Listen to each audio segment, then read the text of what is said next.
Mama, dati, Ano? Ano yan? dati nangungupya ako sa klase ko ng pangalan. Bakit?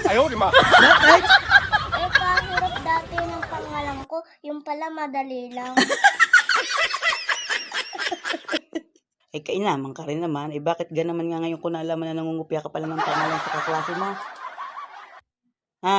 Ba't ka nangungupya ng pangalan sa kaklase mo? Eh, kahirap dati ng pangalan ko, hindi ko alam. Meron palang ganun. Kaya pinakopya na lang ako ng pangalan. Yun, alam mo na. Paano magsulat. Ha? Tingin nga, pakita mo sa akin.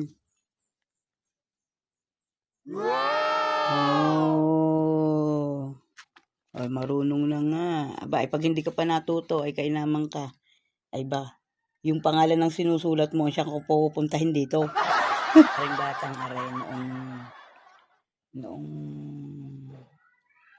daycare, hindi pa niya talaga sa ulo sulatin ang pangalan.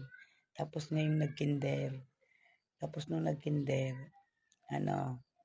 hindi pa rin masyado. Eh ngayon nung nag-grade 1, ay madali daw. Madaling-madali na daw pala masulatin ng pangalan. Eh hindi na daw siya mangungupya sa kanyang kaklase. Abay, alam ang kopyahin mo ang pangalan ng may pangalan, ay siya, hindi yung kinopya mo, yun ang magiging pangalan mo. Ma, alam mo yung kay Ma'am Salome, hindi pa ako makasulat ang pangalan. Pero nandun ako kila Ma'am Aisa, nakasulat ako ng pangalan.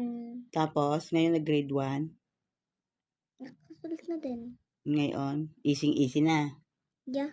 Kaya ngayon, nag-grade 1 ka na, nagsiseryoso na yan.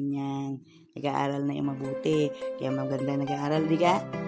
Oh, kaya pag nag-aaral kang mabuti, matututunan mo agad kung paano magsulat ng pangalan at ng lahat ng letters. Oh, ano sabihin? Thank you for watching, baby. Thank you all Bye-bye, for Mama. watching.